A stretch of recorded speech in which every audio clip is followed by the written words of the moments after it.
that's a great idea. You know? We are the product for these social platforms. It's important that we use those platforms in the same way. And I've posted stuff there that's done 7, 8, 900,000 views. Yeah, right. And it's done absolutely zero for my ecosystem. We just want to be real and we're scripting this and it's so frustrating, but hi. There's that hero moment. Take one step down and be like, what's the run up to that hero moment that someone might find interesting? If you go in with the mindset that you hate social media, you're doomed to fail. You've got to be comfortable that the content you're creating, that you are happy putting it out into the world, and be comfortable that your mum and your wife or husband will watch it.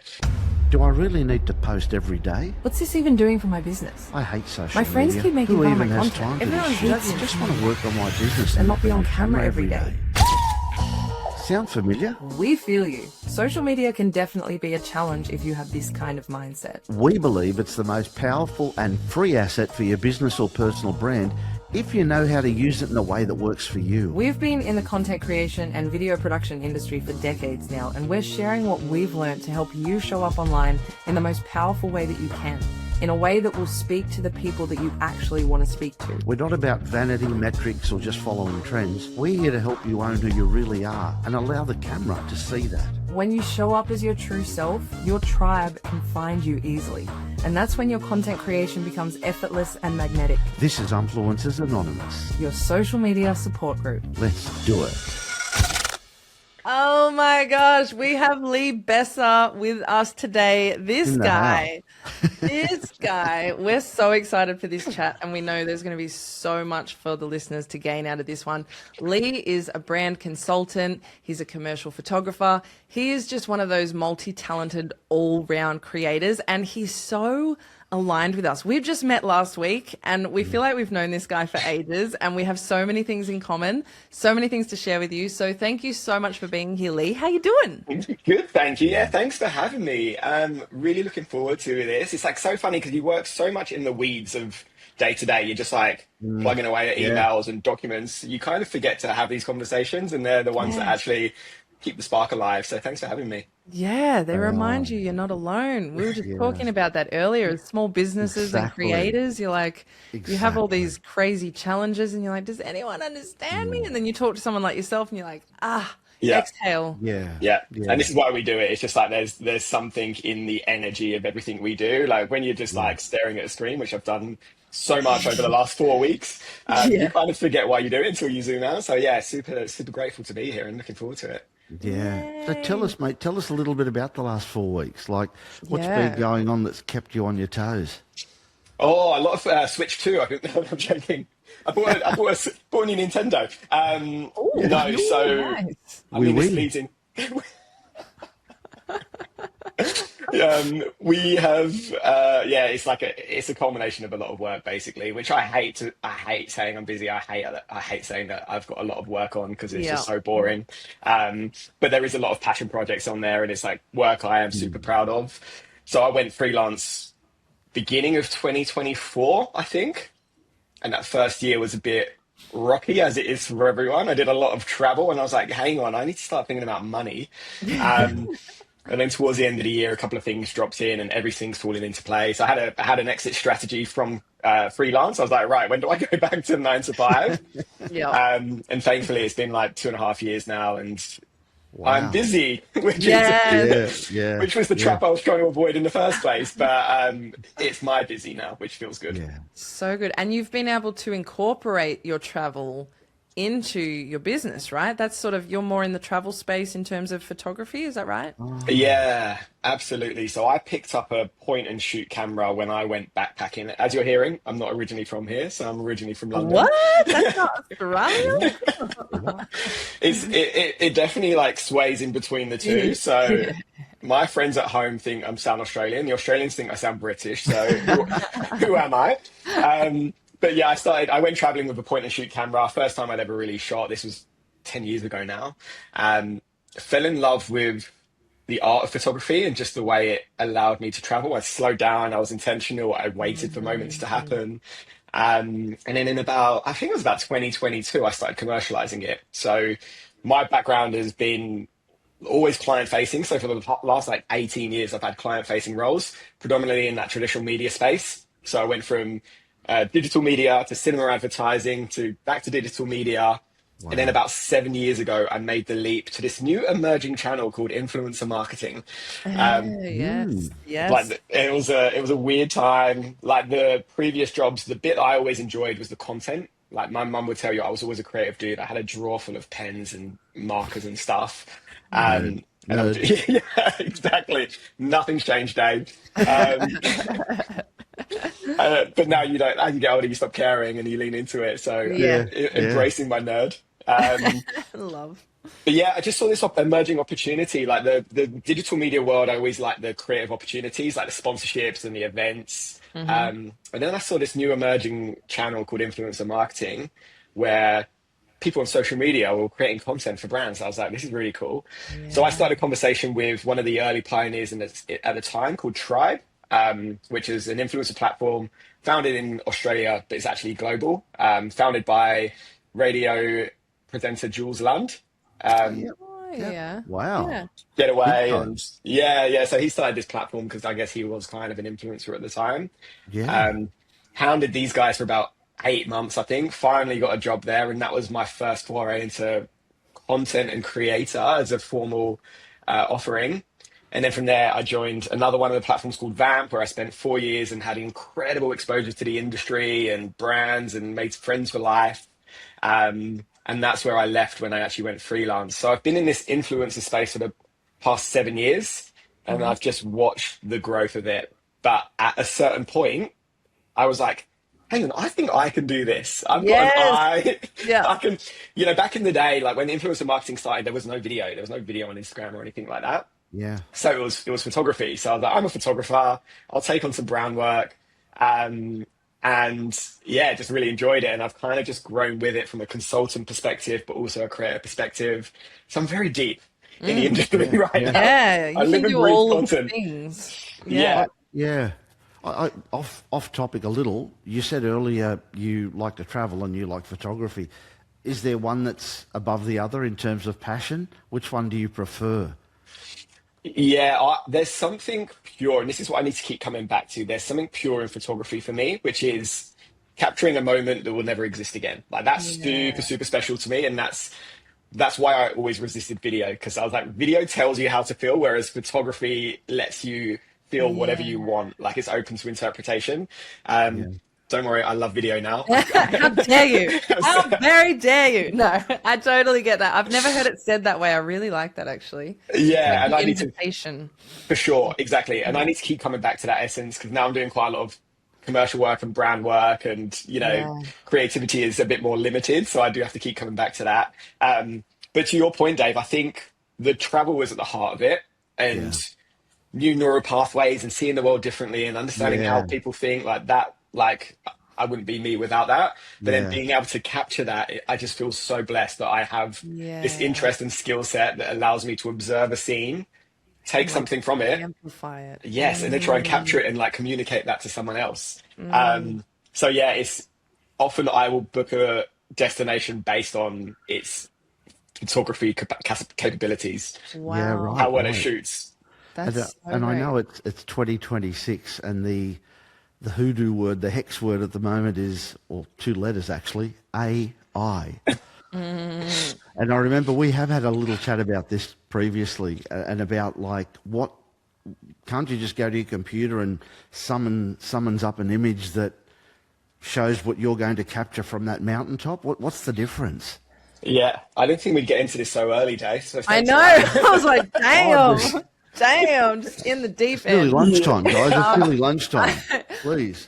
Can I just ask one question before we get in? Because AI land is like, we're going to be stuck in there for a little while because there's so much to talk about. But I do just want to know, Lee, first of all, what was that journey like stepping from behind to in front of the camera? Because you said you started to realize maybe I can do this, but then like what came up? Because we're always talking about how social media is like a modern day healing tool. Like you get to know your flaws, your shit, your limiting beliefs and all these things, all the fears come up. So what was that like for you, who's someone who's always been so comfortable behind the camera?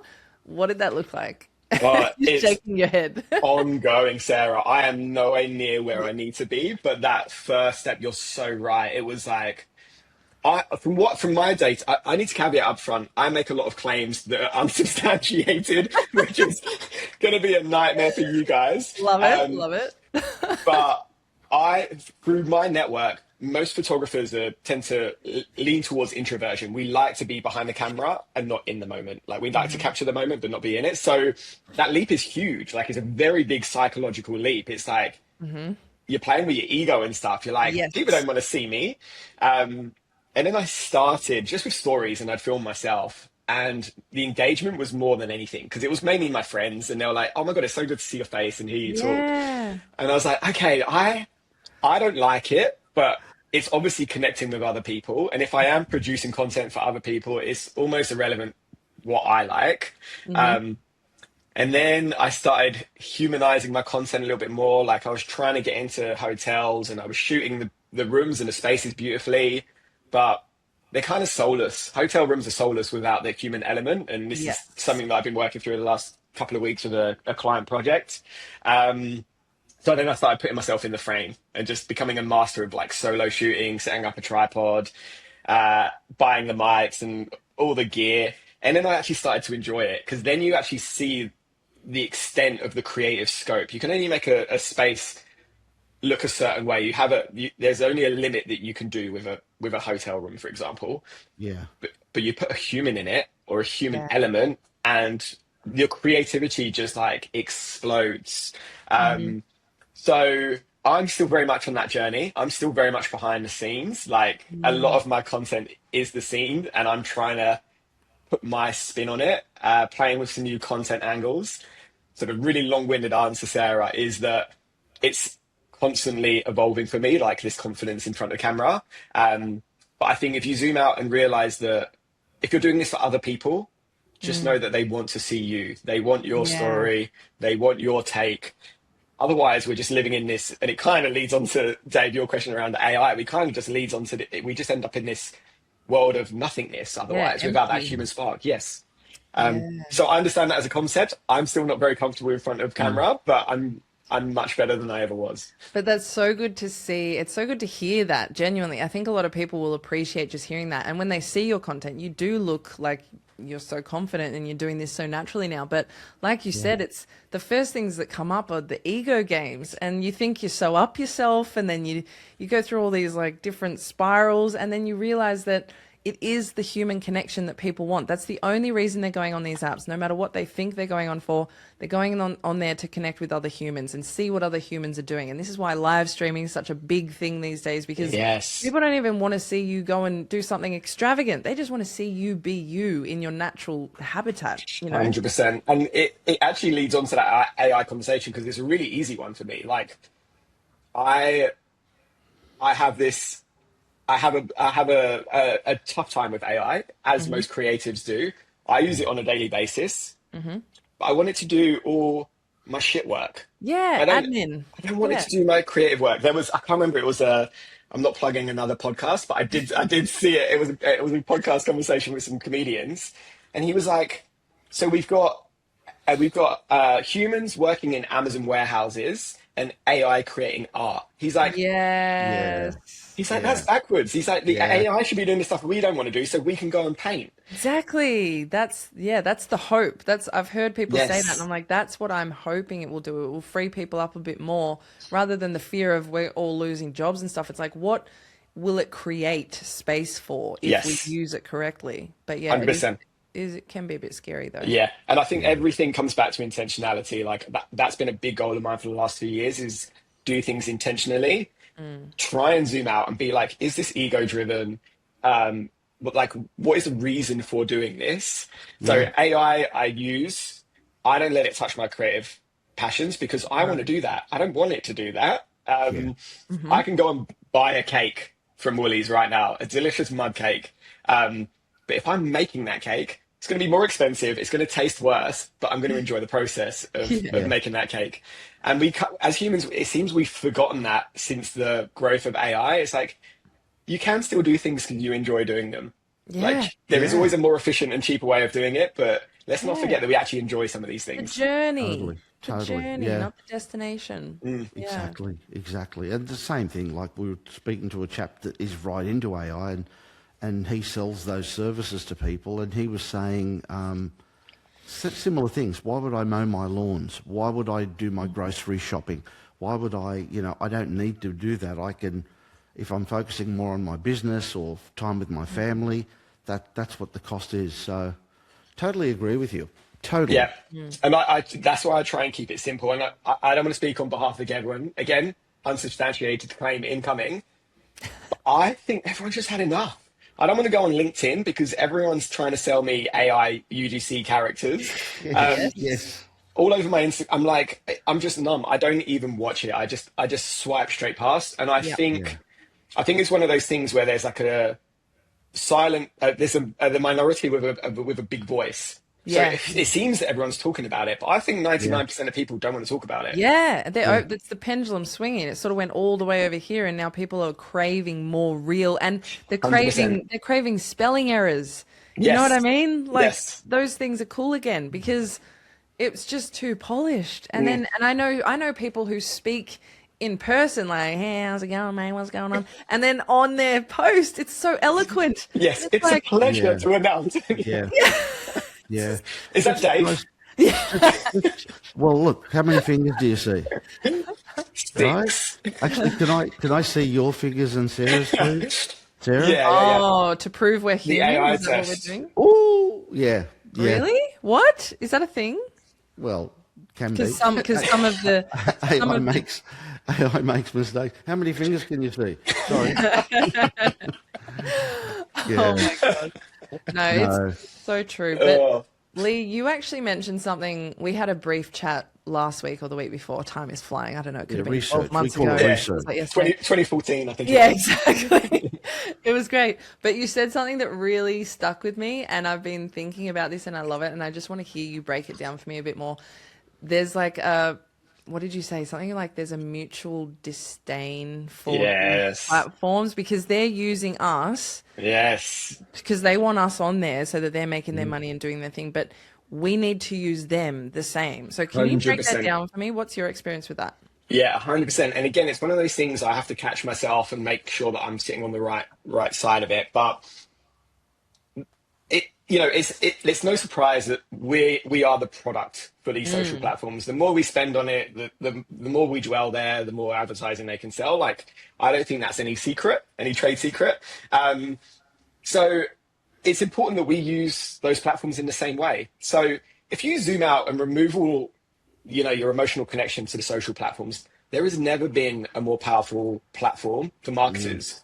You can jump on this app that is free to access. You can film a video and you can reach billions of people for free. Yeah.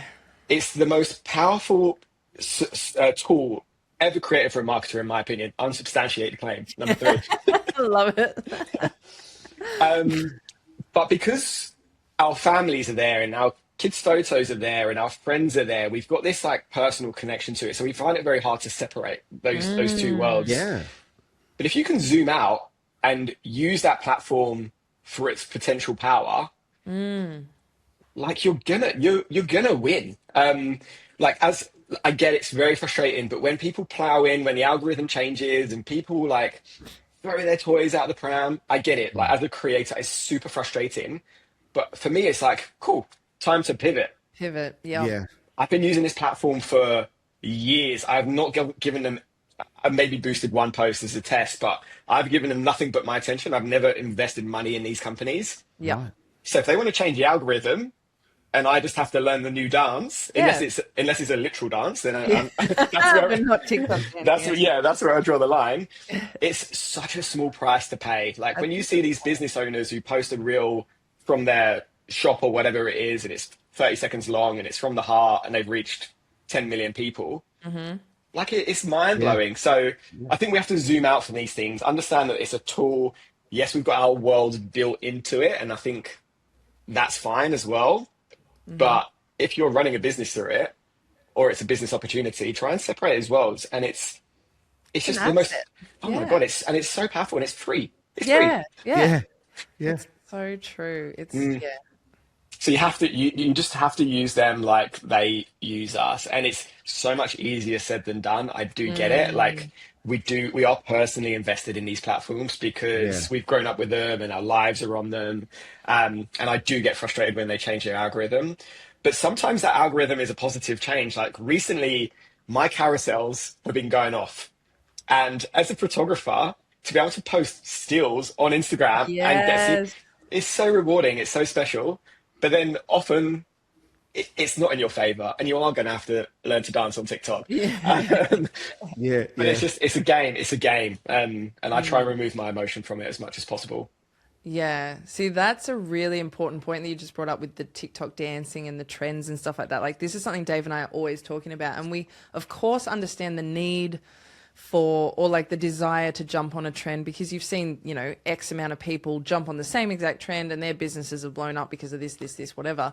But what's that inner moral compass doing when you're like, am I just going to do this? Am I going to become a bit of a cookie cutter version of this? Yeah.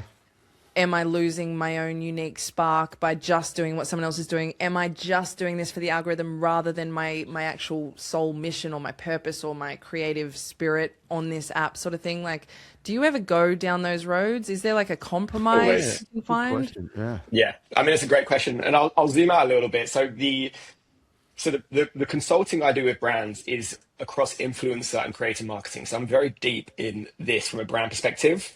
And previously I've worked with giants, P&G, Unilever, Nestle, Accor Hotels. So I'm in a very interesting space where I can consult brands agnostically, but then I'm also a creator in these spaces. So, and sometimes those worlds grapple because I know what to say to this brand and then I don't know how to do it myself. That's us. I think the important distinction with this industry now, we've kind of shifted away from influencer marketing and, you know, touching on AI, we've all become a bit numb and we're just craving human. It's important to remember that the goal is to build an audience, not a following. Yes. Like a tribe. 100%. It's better to have 10,000 loyal followers or 10,000 loyal strong audience than 100,000 disengaged followers. And brands now know that. Brands, you know, that bubbles burst with these big macro creators and influencers. It's like we want people who've got like demand and hold over their audience. Yeah. Love it. And there are the unicorns that do both. And they're just like they're so super valuable. But remember, the goal is to build an audience. It's not to build a following. So you guys, maybe it's a conversation for later. I've got some tips, but I will often use trial reels, which are reels that go to everyone else but my audience to test stuff that I don't want on my grid, basically. Right. Oh. Yeah, and I can share some tips later, and this can be one of them. But sometimes I'll post these things that I'm like, this is not aligned to who I am. It kind of toes the line of travel. It's not really the stuff I want to create. Yeah. And I've posted stuff there that's done 7, 8, 900,000 views. Yeah, right. And it's done absolutely zero for my ecosystem. Like, I don't feel good. Yeah. Yes. Yeah. Right. Like, they're not really it hasn't like, it's gained me like a load of followers, but they're not probably the followers I want. So I always come back to that, Sarah, to answer your question. It's like, I can jump on a trend. Yeah, I can probably generate a load of views, but like, does it meet my overall goal? What's the real metric here? Like, Yes. what are you really measuring? Yeah. Yes. That's so good to know. And again, I'm good at advising and bad at doing, but that's... same. Yeah, we're great at that. That's why we've got a podcast. We'll just like spout out all this unsolicited advice, and then while we're trialing and testing stuff for ourselves, but that's why it's Influencers Anonymous. It's a support group. We're trying to figure this shit out together. Yeah. Okay, good. I'm in the right space then. Definitely. How you doing, Davo? You haven't been this quiet for years. Oh, I'm just falling asleep here. Lee's so boring. No, Sarah's just talking kidding. so much. Just kidding. It's the bed, isn't it? Yeah, totally.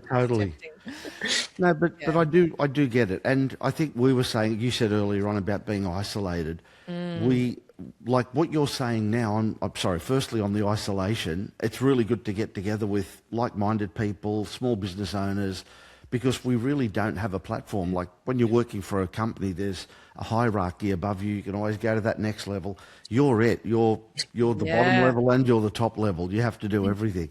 And sometimes that stems our creativity as well. So that's a real juggle we have, is that, you know, putting on the business hat, the business suit, doing the business stuff, but then chilling out a bit and getting into your casual clothing and getting creative. And I know for Sarah's a muso and an artist, like in terms of painting and stuff. So she's got a few different outlets out there to have that. But sometimes you really just need that connection. And again, we're talking about social media. The fact that it's called social media. And as humans, we crave that connection. And I don't think this is where, you know, I'm on the AI bandwagon today, but I don't think AI can ever replace that or mimic that. You can't. You can't. It doesn't have the heart or the soul. It has an image that may look like you, may speak like you, but it's not you. And that's the difference. That's the so what is your take on this world? Because obviously we're producing content, and we know that it needs to land. So like, have you guys taken an official stance on this? Like, where do you sit with it? It's very interesting for us, and we were just talking about this. We just recorded an episode before this one, and we were talking just about this, and it's like we literally could argue on either side of every element of social media, because there's so many variables. So what we always come back to is, like you were saying, with your 900,000 view video, it didn't feel good. How do you feel? Like at the end of the day, how do you feel? Because we're the same as you. Looking at the metrics of building a tribe of truly loyal, aligned, similar-minded people, because then no matter what you build, they're all coming with you. And that's the goal. And also the goal is to potentially get them off these platforms and move them into another space, whether that's in person and you actually, you know, remember that old human interaction thing that we used to do? Nope. What's that like? But we find we haven't really jumped on trends and stuff like that, but we always have people telling us that you should just do this little one, or, you know, even just this hook that's going off right now. And there's a part of, I can just speak for myself, there's a part of me that wants to try and find a bit of a balance. And I know I've seen people do this where they take a trend, but they really do make it their own. They just sort of take the essence of the trend, which is, you know, audience fascination or shock horror at the start, or like a certain type of hook or something like that. But then they really bring you into their world. And I like that. And I want us to get better at that. What we struggle with right now, and I reckon you're the same, but you're doing a really good job on socials, is time. The time that you need to actually step back, really analyze what you've put out there, what your core message is, what your ethos is, what you want your content to say, who you want it to speak to. Like, we've had these sorts of brainstorming sessions here and there, but I feel like our content still hasn't yet hit that nexus point where it's aligned with that, and we feel like, oh, we just hit that one on the head there. Like, the podcast for us is great because this is just us. Like, we talk like this every day on the phone. We figured, why not chuck a camera on and like just have these chats? Because we were having all of these long conversations about the, you know, future of social media and all of these things, AI, blah, blah, blah. But I do feel like this is such a massive topic. That's why I always want to talk to people about it, like trends. And you actually sent me a perfect example this morning. I want to bring this up. So this is a guy. So I'm in Canberra, and Dave, you both in Sydney. So Lee, Dave, you don't know about this, but Lee sent me a video of a Canberra chef. So he's a small business owner and he's promoting his business, and he did it so brilliantly. I think this is such a good, happy medium of like sort of trend. And I don't know if it was a trend, but like it was very gimmicky. So he's cooking, he's just talking about his restaurant, and he's got a photo of a woman's cleavage over his chest. And so it's just like this guy, he's acting completely normal. The fact that he doesn't address it, he doesn't pay any attention to it, is so like, it's just subtle and funny and like cute. And it's just, I think he did a really great job. And it had like 100,000 views. It's just like, he's pouring his heart out. He goes, I'm a restaurant owner, I love cooking food, but that's just not enough anymore on social media. So he just placed this cleavage on top of it. And it would have, again, like super low production, like no lights, no mics, nothing. That would have taken him 30 seconds to film. It would have had 100,000 views when I sent it to you, Sarah. That's gonna go off. Yeah, definitely. Wow. And then, so what will happen now is you'll have many, many other people doing that same thing. And that's where I go, like, I love the fact that people are, you know, getting inspired by people, but I'm not a huge fan of people losing their own essence just to copy exactly what someone else has done. Like, could they take the idea and maybe put, you know, I'm horrible at coming up with go, Sarah. Go. They're all like really dirty. I don't want to say it, but like you could put another body part on another part of your body. I don't know, and it shouldn't really be there. We're all thinking the same thing. Okay, Sarah.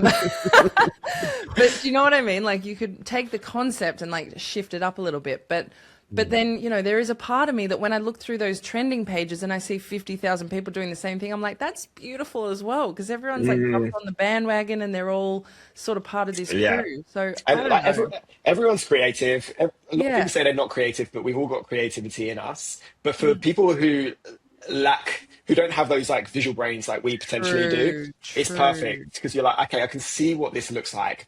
The bit that I struggle with, and maybe a couple of years ago when I was less sure of my mission, I never did it, but I was tempted by it, was these like algorithm hacks, they're called. So people will find a way to hack the algorithm. So they'll say, it will just be a picture of them like sipping coffee. And then they say, my whole life changed when I did this one thing.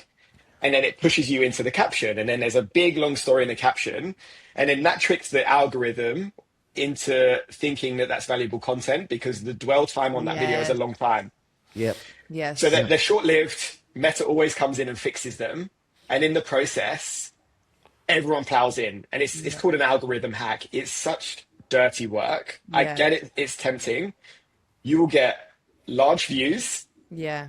You'll get boosted in the algorithm. You will get no followers, because it's not doing anything. So as a photographer and as a content creator, that stuff is tempting. And there was this one moment where people discovered if you make a video that's 1 second, it just goes, so it's just counting multiple views. Yeah, true. Yeah, right. And everyone piled into it. And I always resisted these things. I was tempted. I always resisted it because it felt dirty.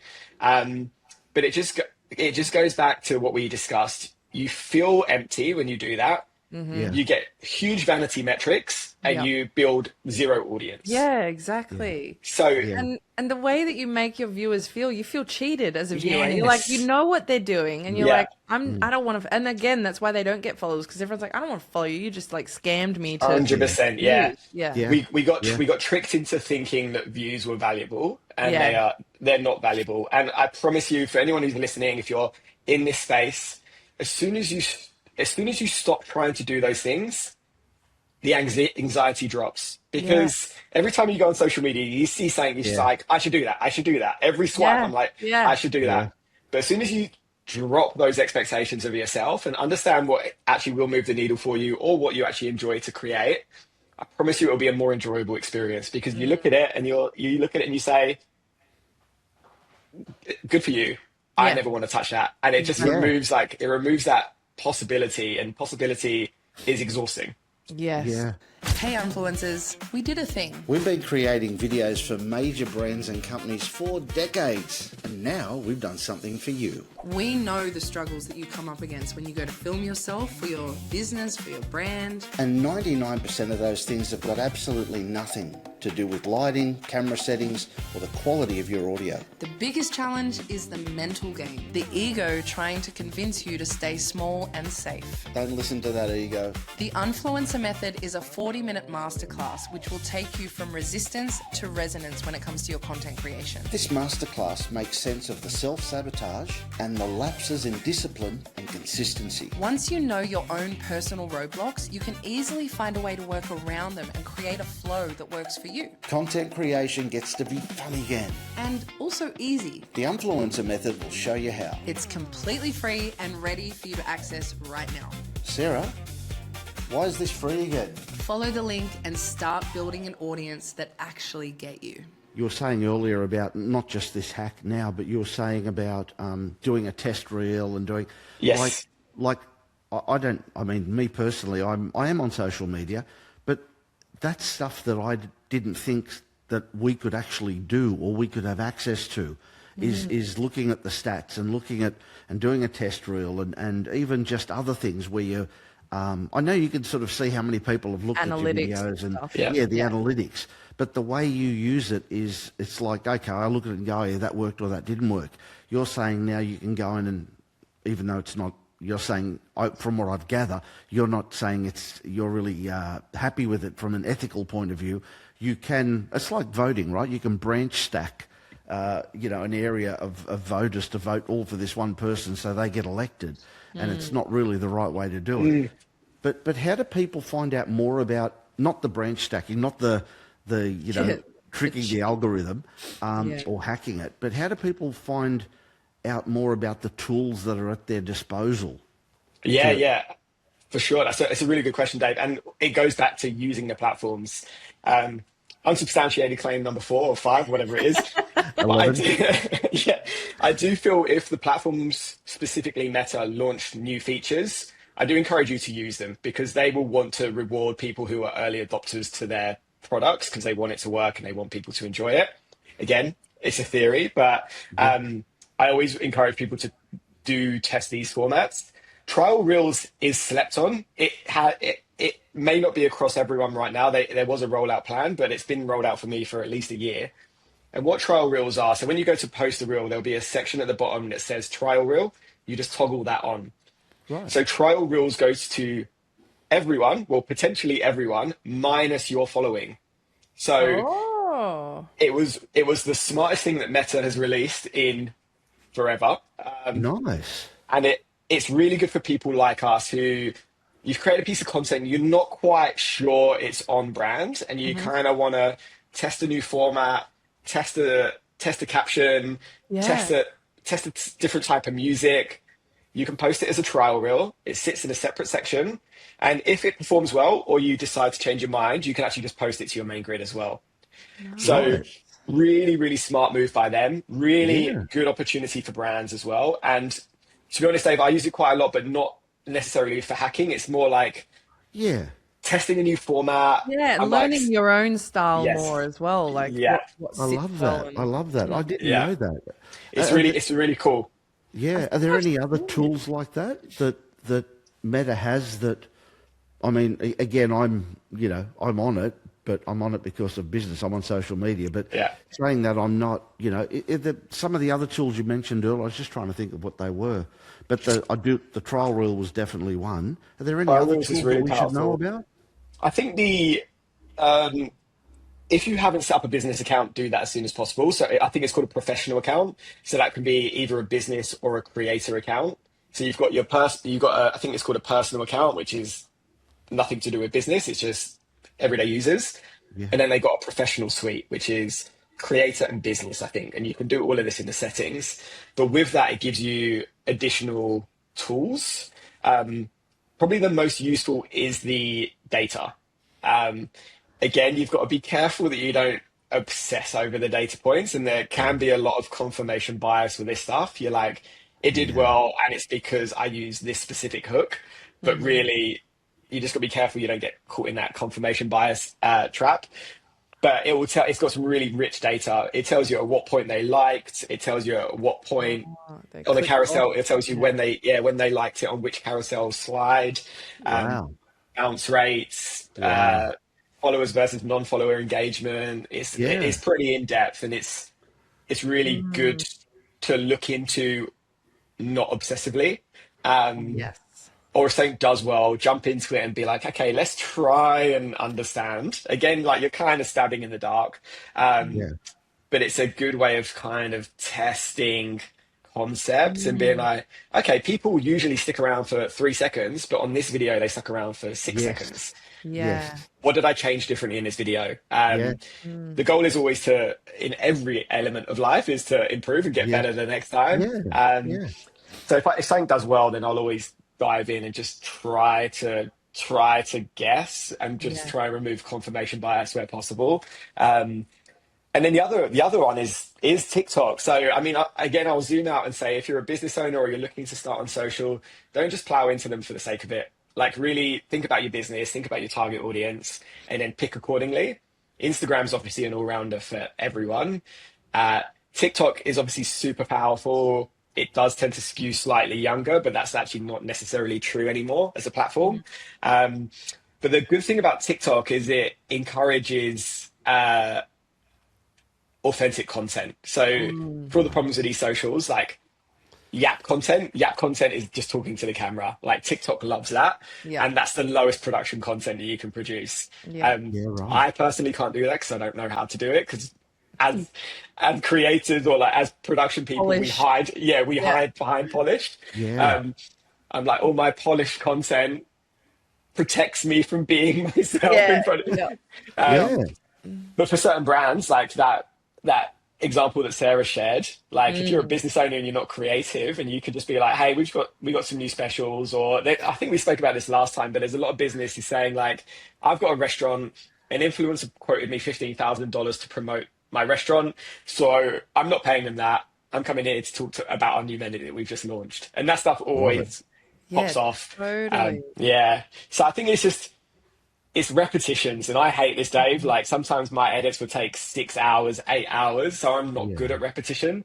But the quicker you can learn, or the quicker you can fail, the quicker you can learn, then the quicker you can optimize.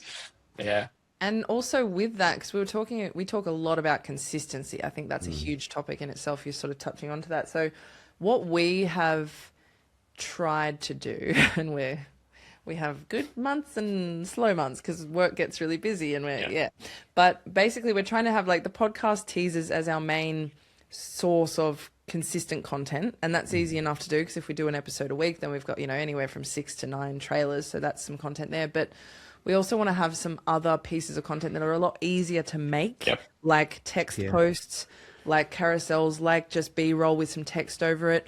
Is that like, what's your thoughts on consistency? Because I feel like there's so many different ways to look at it. I believe that, yes, doing it every day, it builds your muscle, it builds like the repetition, it builds your discipline, you get used to doing it. And eventually you do find what works for you, and that pops off and you go in that direction, and it's great, but you wouldn't be able to get there without that many reps. However, sometimes those reps can become very vanilla because you're just posting for the sake of it, and because you feel shame because you haven't posted today, and you end up posting something that you're not really proud of. So I noticed with your posts, they seem very thought out, well thought out.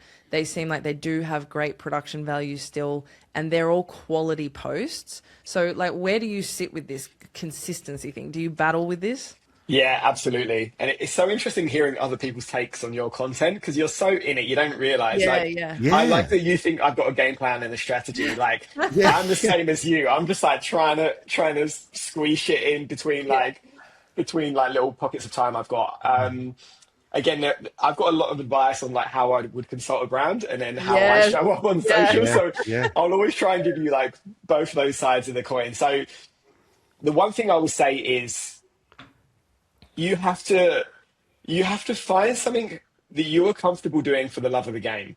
If you go in with the mindset that you hate social media, you're doomed to fail. Like, you have got to be prepared to do this for years. And maybe no one will watch it. You've got to be comfortable that the content you're creating, that you are happy putting it out into the world, and be comfortable that your mum and your wife or husband will watch it. Like, you have to be comfortable doing that. So don't come into social thinking that you're going to create a viral reel that's going to sell out your business. Like, it's not going to happen statistically. So you've got to find something that you can do for a long time. Like, this is not a sprint, this is a marathon, right? And I know this is probably making it sound more disgusting than you thought when you're going into it. No, I agree with that completely. Yeah. So with that, systems are going to win here. So that's why Get Ready With Me, Day in the Life, those formats have been around for years because they are systems, they're repeatable. So you don't need to think. You just you go in knowing exactly what you have to do. Some tricks that have worked for me in the past is like batch B-roll content. So just film yourself working, because then you can repurpose that clip across many different clips. You having coffee at your favorite cafe, like, you can repurpose those into repeatable formats. So batching content's a really good idea. Think about systems versus creativity as much as possible, and then you can add creativity into those systems. Oh, I like that.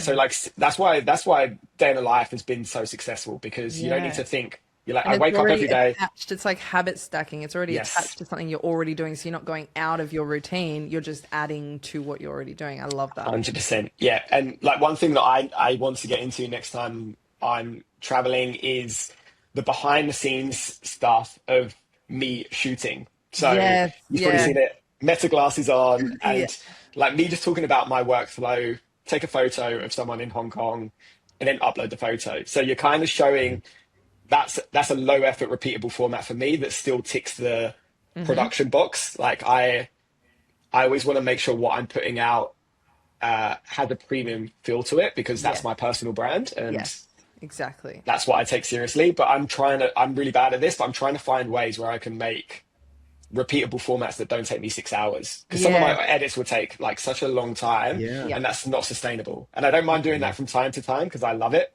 But it kills consistency, to your point, Sarah. So yeah, batching, think about systems.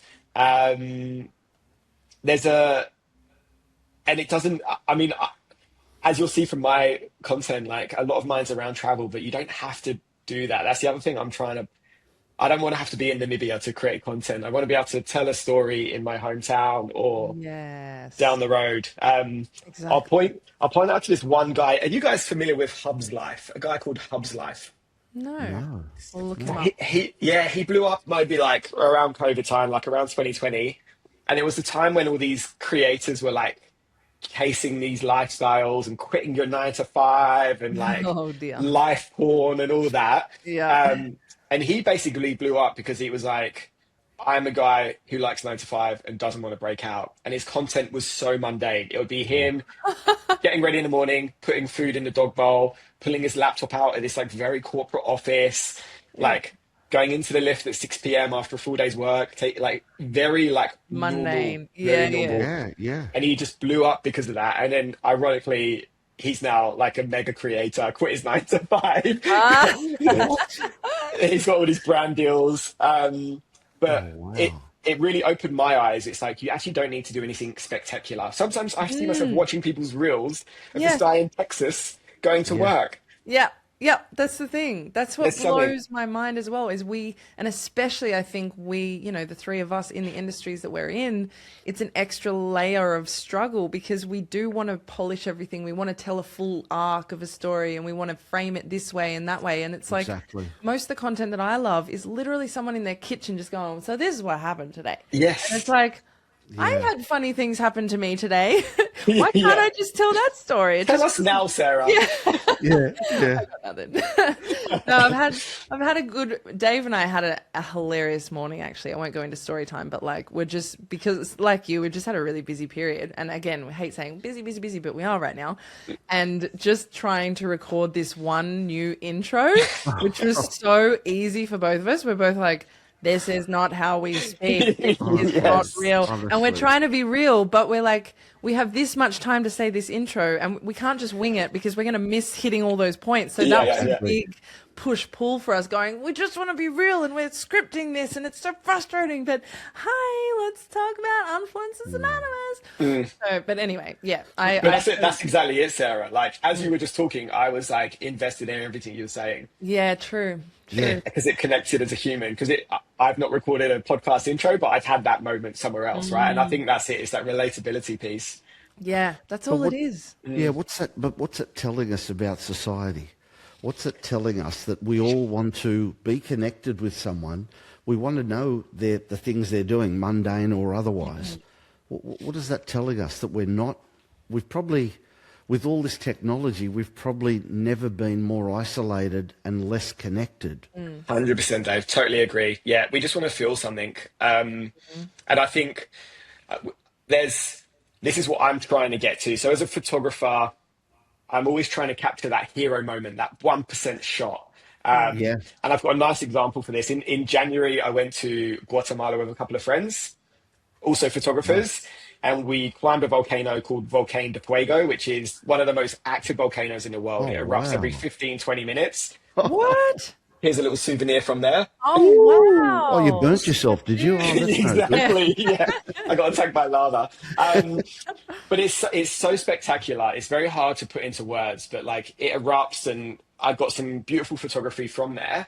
But because AI has now perfected perfection, that hero moment doesn't land anymore. To Dave's point, like I can jump on and create that image in a second. So as photographers, we now need to work harder. Like that hero moment isn't gonna capture the moment. Sometimes it does, admittedly, but like it's more about the story behind that. There's like a grueling 6-hour hike behind that, and like you're speaking to the not Sherpas, I think I can't remember, porters, and they're playing like Celine Dion through their phone. It's hilarious. They're listening to the campus music and they have no idea that it's camp by our standards. So they're just there listening to like this camp music, and there's dogs walking with you, and there's just all this funny stuff that's happening. But as a photographer, all I'm thinking about is that hero moment of the eruption. But for the audience, that's disconnected. Like, so I'm always trying to think, how do I tell those stories? So rather than like just showing the 1% moment, like show not the 99%, but show like that human element. And I tested a new format last week, and it was on that same trip. We went to see this coffee grower. His name was Mercedes, and he really stayed with us, me and my friends, because he just spoke Spanish, but he's grown coffee there for like 40 years. His father did it before him. It's just like this small patch of land in Guatemala. And there was this one beautiful frame that I shot of Mercedes, and the sun was hitting him, and that appeared in some of like my bigger reels. But he had 1 second or 2 second feature in this grander thing, and I was like, I want to tell his story. So it was the first time I'd done like more storytelling content. I did a voiceover, explained the whole story behind Mercedes, how he made me feel, overlaid with all my cinematic shots, but added that human element. And honestly, I put it out into the world, and it didn't set the world on fire, but I felt so good.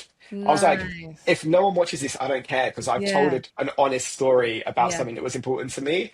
So I'm trying to do more of that without having to spend, again, 6 hours. That would have taken hours and hours. So it's just like, there's that hero moment. Take one step down and be like, what's the run up to that hero moment that someone might find interesting? And while AI can replicate that image, it can't replicate That's those exactly memories. it, Dave. Yes.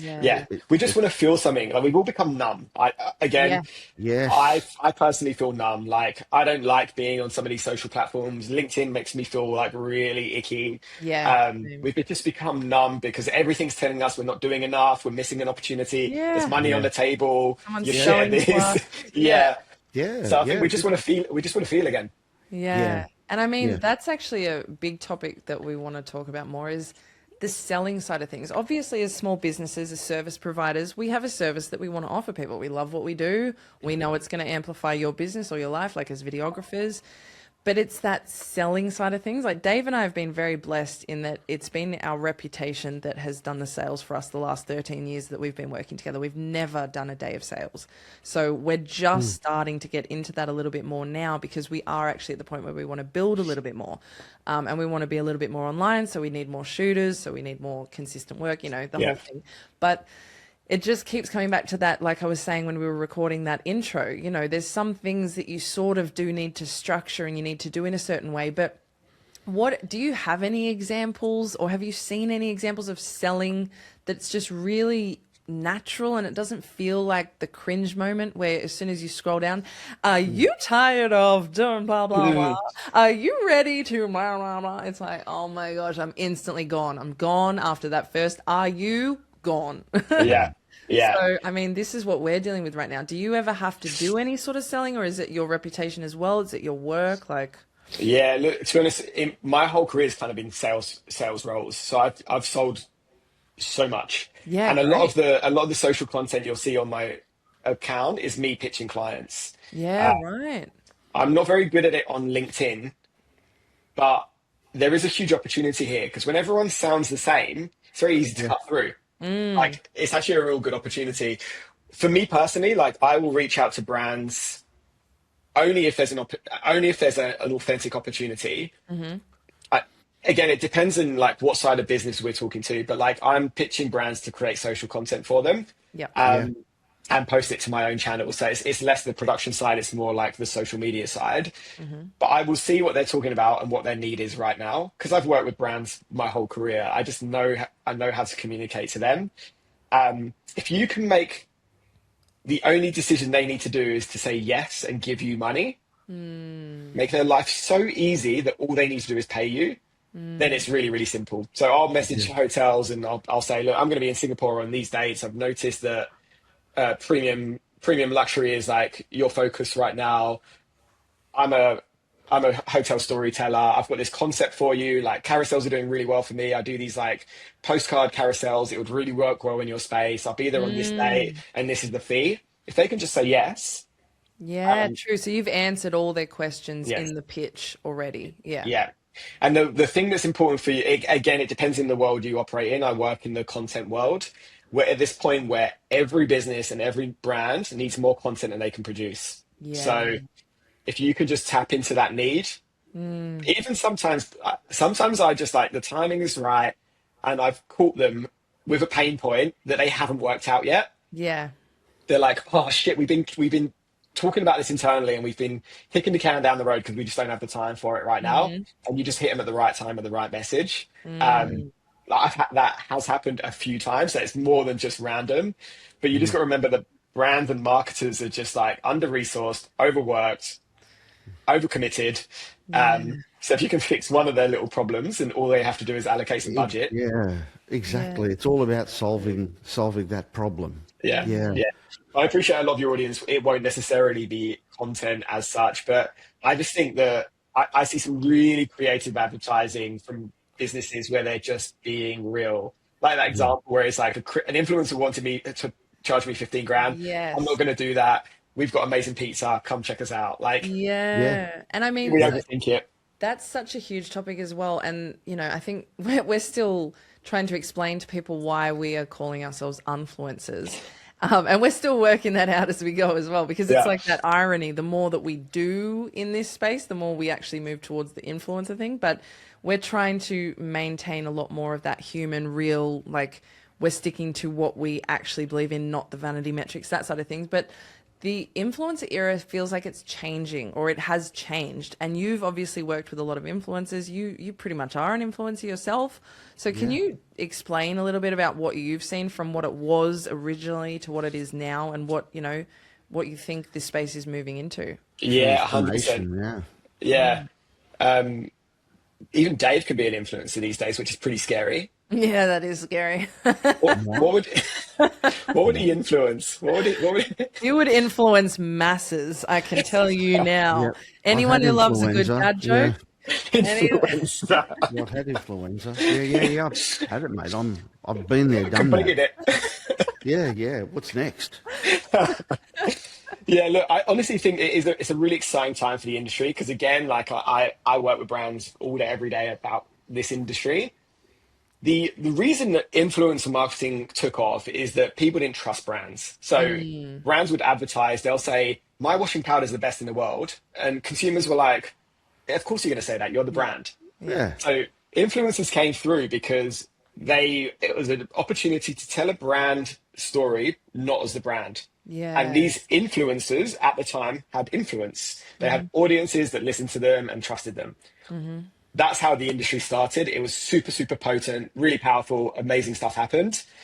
But then brands were very resistant. I was like at the forefront of this like 7 or 8 years ago. Like we were knocking on brands' doors, and they were like, nah, this sounds unsafe. You mean we want to put creative control into someone else's hands? We've got brand guidelines. Absolutely not.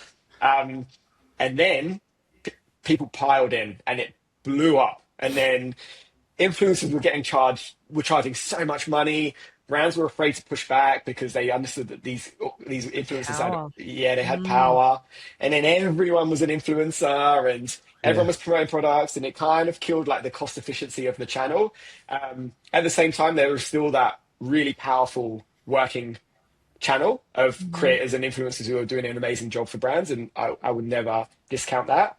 But because there was so much volume, we kind of lost the edge of the influence. It was just like anyone with a following can now promote products, but they didn't necessarily have influence. So we're now at this point where we're coming back to influence, which is how it all started in the first place. Yeah. And those people who have built loyal customer bases and audiences are the ones who are going to win through this. And the good thing is, like we mentioned, it's not about following anymore. It's about potency of audience and trust. Yes. Yeah. So if that's a creator with 10,000 followers, but they have got an unfairly loyal audience in Canberra, for example, that's much more powerful to you than a creator who's got 200,000 followers all over the world. Yeah, true. So we're going back to influence, but overlaying with this is content creators. So you guys are content creators. I'm a content creator. You know, anyone who is creating content in whatever variety is now a content creator. And that output is super valuable to brands. So you've got influencers, you're kind of investing in them because of the reach or the influence they have over the audience. And then you've got creators who are fixing a content need for you. And sometimes they coexist. So sometimes content creators have also got influence, and that's super powerful. So it's a really, I'm actually really enjoying the space we are in right now, which is going back to influence, trust, authenticity, human element. So I'm really happy with where the industry is right now. Who knows what swing is coming, but for now, it's a really nice place. Yeah, and sometimes as well, we find that with our clients, they, like, you can be a content creator, but sometimes we're actually coming up with the concept and the angle and the hooks whereas sometimes they'll come to us and have all that done, and then we're just basically physically creating the content. So when we say content creator, what do you think? Like, do you think the content creator does all of that, or is the content creator just the physical side, the actual camera operator and the editor?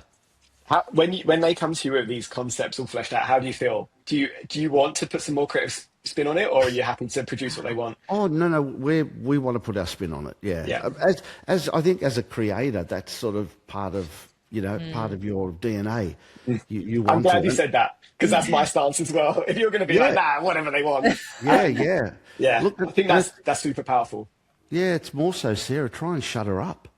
That's the problem. It's like, Sarah, I got ideas. I got ideas. We can have a lion enter the cage, and like, Sarah, like it's a cat food commercial, Sarah. Yeah, like, Band-Aid ad. Yeah, we have budget for a cat. Yeah, not a lion. Exactly. Yeah, exactly. I think this is a really interesting development with brands, because at the beginning, when we started speaking to them about influencer marketing, they're like, right, we want to work with this creator, but we want them to say this, and this, and they need to land these 6 brand points. They need to use the brand name in its full entity, and we're like, right, stop. Go and produce an ad, because that's what you want. Exactly. You really need to. As soon as, like, there's magic in this for brands, because you can relinquish all control, which I know is very hard for brand managers, but these creators have built an audience, and they know their audience better than anyone else. So you can actually say to them, how would you, these are the points we want to land. How would you communicate this? Yes. And then they're your creative team, they're your production team, they're your marketing team, they're your sales team. Yes. Let them come back to you with ideas. And then there's usually a little bit of meat in the middle. Yeah. But I've seen it all. I've seen the brands that are very strict in brand guidelines, tone, things they can and cannot say.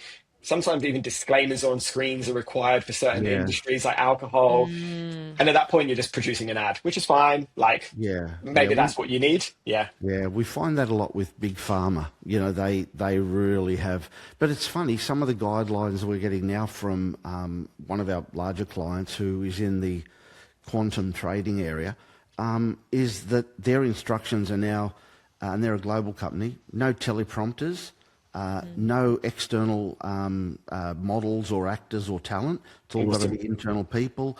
They're really, I think, embracing the fact that everything you've just said and what we believe in is just they want real people. They don't want anything too polished, because people see through all the BS. So speaking of that, Lee, you actually mentioned briefly that there was a real raw campaign that you actually liked. Do you remember what that was? It was Koala. Oh, yes, that was a good one. What was it about that was so real and raw and they did so well? Because it was all sales, right? But like they've done it a bit more subliminally or something? Yeah. So, there's a few campaigns where it's like and again, like you guys will agree with this, it's like I'm trying to find a world where I can still produce high quality content, like high production that still cuts through, which is a much harder task, I might add, because if you go too heavy production, it feels like an ad. Yes. Yeah. And if you go too light production, you lose your spark. Yes. So this ad was for Koala, the sofas, or beds, sorry, I should say. And it was hosted by an influencer, and her name is Miss Double Bay.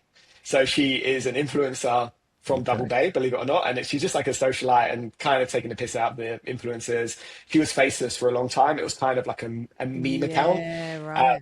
And then she had a face and she's become like a face of it. But she would go, they created this content series. People would submit a mate that they need a bedroom makeover. So that grubby mate who's just got a shit bed and like, Okay. no pillows, you know? We love a transformation. It's like Queer Yes. Eye. So good. It was that format, Sarah. That's exactly it. So, right. but it was done in a social, candid way. So Miss Double Bay would come in. They had a camera crew, but it was very like shaky cam. It was like it felt social, reality. Yeah. and just like funny Aussie blokes. And she's like, right, we're gonna pimp your room. Koala comes in, pimps it. It's a room makeover style. But I'm like, that's a good example of something that's towed the line. There's like production behind it. You know, there will be a production team involved in that. There is an influencer at the heart of it, so they've got a distribution channel, but it's still social content. So shareable. yes, Very, So they did a really good job at like keeping everyone happy. Like the brand is happy because there is that like there is that production level. So you know they've met brand guidelines and everything's respected from an output perspective, and you can see how that execution would be ruined. And you can see how that execution would be too light as well. So I feel like they toe the line perfectly. Yeah. Just going back to a topic that we spoke about earlier about how people just have a camera on themselves and, you know, they're just doing their everyday. It reminds me back to soap operas. So, you know, back in the day as a child, we would watch soap operas every night, you know, sit there and watch... trying to think some of them now. Did you guys watch Neighbours? Because we watched Neighbours, but I assume you guys didn't. We did. I mean, everyone we did. I didn't. Yeah, and that would be the thing at school. You know, look what Charlene did, or look what this person did. But literally, the reason we loved them was that we could relate to them. You know, like friendship fallouts or arguments with parents, or you know. I mean, sometimes they went taboo and spoke about drugs or alcohol or whatever, but it wasn't over-accentuated. It wasn't over-exaggerated. It was real-day things. And I think what's happening today is that's what we're getting. We don't necessarily have these soap operas. I mean, you guys would have had Coronation Street. Yeah, I was an EastEnders boy because I was from London. Oh, really? Yeah, okay. yeah. Are they still running? Do you know? Are those? I don't know. I think they probably are. And it speaks to your truth, Dave. It's like that's never changed. Yeah. Exactly. So instead of that, instead of having these polished sort of soap operas that are on, we now just jump on YouTube or follow. Sorry, I'll probably get it wrong, but is it I Show Speed? I Show Speed, yeah. I Show Speed. Like, isn't that nice, what? Dave? Yeah. Like, will you pay me to say that? No, you can afford to. I promise you. but tell me, like for those I didn't know. I'd heard of I Show Speed, but didn't know. I Show Speed is just a guy who's filming himself living his life. I know he travels a lot. He's a bit of a celebrity now. Yeah, Is that at the essence what it is? Yeah, for sure. I think, it's an interesting one because I feel like we're just interested in other people's lives. I think sometimes.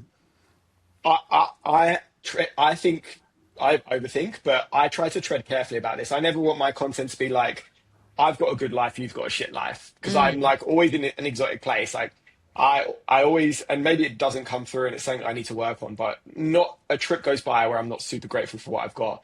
Yeah. So I think you want people following you for the right reasons. They like, it's aspirational, it makes you feel gross. Envy. Yeah. Yes. And I think people like I Show Speed toe that line really, really well. So there's a whole world of live streamers on Twitch and Kick and these other platforms that some people would never even heard of. And essentially they like live stream the whole day. They've just got people following them around with cameras, just going about their life. At the beginning, that's boring, right? Because it's just them like going about their day. But now someone like Aisho Speed, he's one of the biggest streamers in the world. His life is a movie. Like he's always doing something. He's always on a side quest. He's like doing the craziest shit. And people have followed his journey for the last 5 years. So his audience is like the most loyal you can imagine. If he went to the camera, guys, I need you to all go and visit this restaurant, police would have to be called because the streets would be backed up. Wow. Like he's got such authority over his audience. But it's to your point, Dave. I think it's because at the beginning, he was just a normal bloke sharing his life. Like he didn't have this super life at the beginning. Yeah, that's what I want to ask. He wasn't doing these extravagant things. He was just playing games and talking to the camera? Potentially, yeah. I actually don't know, Sarah, but I'm pretty confident, very humble beginnings. Yeah. And he's very grateful for this life that it's given him, and he tries to pay back as much as he can. Mr. Beast is similar, although slightly different. He's not streaming. So there's just a lot of loyalty to that stuff. And I think you're right, Dave. It's just like we want to invest in the right people. Like for someone who's like stuck in middle America and doesn't have this access, they want to live vicariously through the right person. They want to feel good about supporting the right person. And this is like, we're very much talking at a macro level here. Like these are the big creators, but there's something in it. There's something in it. There has to be. There has to be. And just that, again, what I said earlier is we all crave this connection, and this is the only way we can now get it. And that's what Sarah and I are trying to do with this podcast, is build those communities again. I mean, the ones where, I've said this a couple of times, but as a child, I remember my father and the next door neighbour would have my dad even built on our fence line, he built a plank of wood on top of it so they could rest their afternoon beers. Oh, that's so good. And they'd have a chat, and they'd have, Dad used so to have nice. the old durry, and but that's what we used to do, and we don't do that anymore because we're so time poor. Never have we been so time poor with technology that was brought in to save us time, to give us that freedom back. It's just crazy, absolutely crazy. And I do think it's our generation, broadly speaking, that kind of needs to steer this ship, because the next generation have grown up without knowing a world without social media. And there's a very interesting thing happening right now where there's a generation of kids who are craving or are nostalgic about a time they weren't alive for. So film cameras are coming back. People are listening to Fleetwood Mac, like Polaroids. Like retro design, lava lamps, and they want a life for this, but they understand that there was a world before everything was consuming them. So they're craving this world, and they maybe don't know how to steer that ship because they weren't around for it. So I do think we have got a social conscious to actually fix some of the damage we've done as a generation. And that's why I really fear the AI rat race, or arms race I should call it, because only the 1% of people want that. Gen Z hate it and they will dismantle it as soon as they can. So I think there's something we should be doing to, it's what I come back to when I'm creating my content. I'm be human, show up, be real. I'm really bad at it, but I owe it to my younger self or my future kids or grandkids to be a positive influence in the world. I know that sounds dramatic, but it starts at a grassroots level, right? Honestly, that's one of our main missions with what we're doing, is that we know, like you said, that social media is the most powerful tool of our time. No matter how you want to look at it, it has the ability to shift cultures. It's huge. And if it's in the wrong hands, if the people are creating, if the only creators are on there are negative or doing things that are self-serving or whatever it is, then that's what that culture becomes. But we need more creators who do have this passion and this integrity to build a true tribe and to have their voice or their message or their service seen and heard in a positive way. Then that's literally why we want to do this. And what we feel genuinely is that the majority of people that aren't online are the really good, solid humans. They're the ones that actually have so much to say, so much out of the echo chamber. And they're not on there because they feel that challenge, like we were saying earlier, that all these ego games come up. They think maybe it's too vapid or vain to be doing that, or they just, or they just do have a genuinely beautiful life and they're doing good things in the world and they don't need anything added to that. But if there was someone who could maybe film them and share a bit of that, then that would spread a ripple effect of positivity. That. Yeah, you're so true. The voices we need to hear from on social media and not on social media. That's such a good insight. Yeah, that's really interesting. A little tip that I did a few months ago and encourage everyone to do if they have a bit of an uncomfortable relationship with specifically Instagram for me. Love it. I've created a folder called Hope Core, and Hope Core is like a social trend of just like hope, basically videos that give people hope. Nice. And when I see something, I like it, I send it to friends, and I save it to this folder. Nice. So I've got this folder that's just full of inspiring videos or things that make me feel good. Oh, that's so good. Trying to train my algorithm that I'm a good guy who wants good things. Yes. But more importantly, I can dip into that anytime, and there's just a video that makes me smile, gives me hope. Yeah, when you need exactly that to your point, reminder. Sarah. Yeah, like just...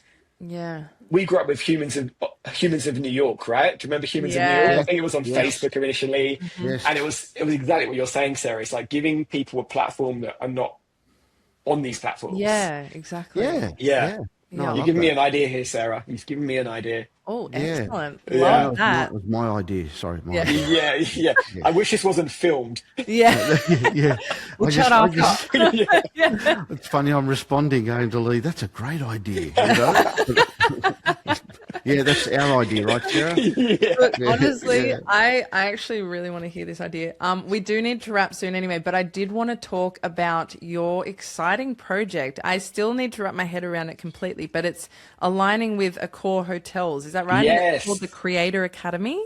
Yes. And it taps into everything that we've discussed. So one of my clients is Accor Hotels, which is a big hotel group, and they own Sofitel and Novotel. They've got 45 brands. And I've worked with them over the last 4 years as a creator, as a consultant, many different ways.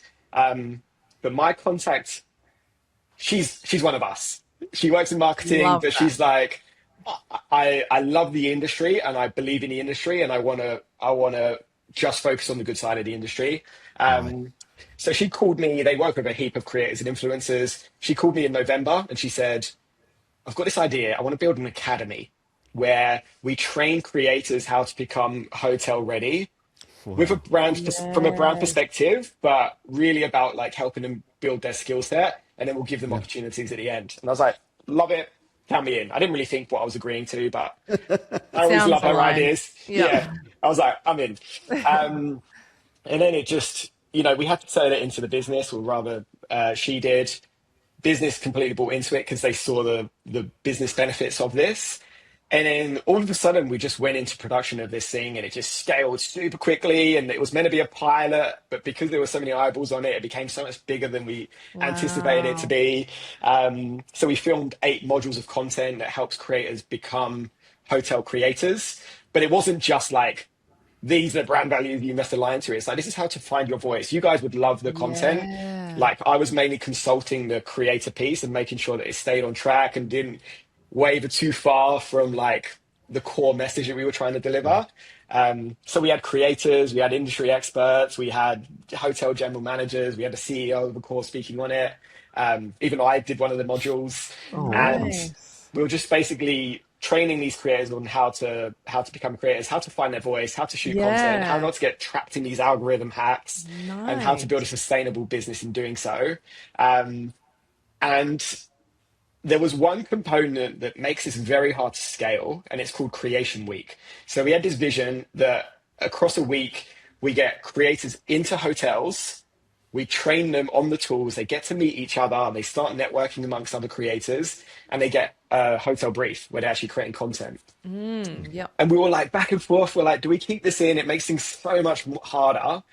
But my client, bless her, she was like, this is why we built this. We need to keep this. So last night we had the kickoff call with all the creators. So we had a bunch of the creators on the call. Everyone was just like super excited. It's been a super stressful week. We've been so in the weeds with this academy, but just seeing everyone's faces and seeing all the questions and the engagement was so heartwarming. And then I don't know when this is going to go live, this podcast, but next week, so 15th of June, we actually roll into Creation Week. So we'll be in hotels across Sydney, Melbourne, and the Gold Coast, training creators on how to shoot. They get their first experience shooting a hotel. And then behind the scenes, we've got like 20 plus opportunities for the creators once they've graduated on the other side. Oh, wow. So I don't know what the future looks like. You know, this format is very hard to scale. But seeing people's faces, and I am so excited for next week where you actually just have to these conversations with people and show them that you don't have to like, you know, sell your soul to become like a meaningful creator and share my story. Super rewarding work, and it's like it's been so much work. But the rewards are starting to roll in now. Seeing the impact that you're having, and that's your contribution to that positive ripple effect that's going to go social media wide. It will continue to ripple. And Accor as a brand as well. It's a big corporate business. It's like so heartening to see them investing in the future of talent. Yeah, seriously.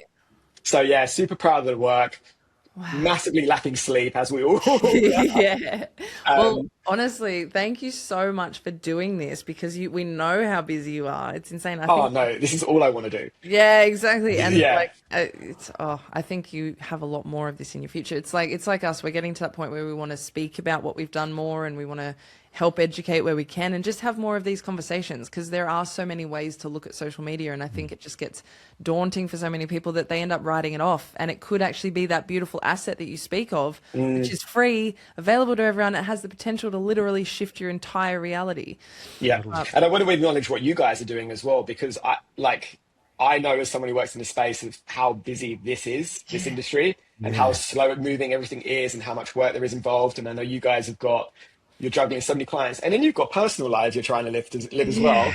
So this podcast is like, I'm sure there's so many times where you thought about like canning it or whatever, and it's just like, it's what I was crying.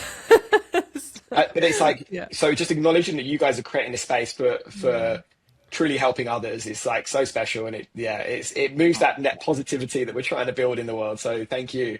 Thanks, bro. Thanks, mate. Sweet. Thank you. We spark. We get a spark when we speak to people like you. So it really doesn't matter how tired I am and how much I can fall asleep talking to Sarah. I certainly don't get now that Lee's here. It's okay. Now that Lee's here. You get to nap afterwards. So, but like awesome conversation. Love it. Let's keep talking. Thank you. Off podcast as well. Definitely. And where is the best place for people to find you? Come and find your work. Is it Instagram? Yeah, Instagram's really good. So at Lee Bess, Leebess. I need to know how to spell my name. My name's Lee Besser. Google me. I'll show up on LinkedIn and stuff. But yeah, if you want the real me, hit me on Instagram. Beautiful. Well, thank you so much, Lee. So excited for everything you're doing, and I'm just excited that we've all connected now. Yeah, same. Thank you, brother. Thank you so much for your time, guys. I really appreciate it. Thank you. Bye. See you later.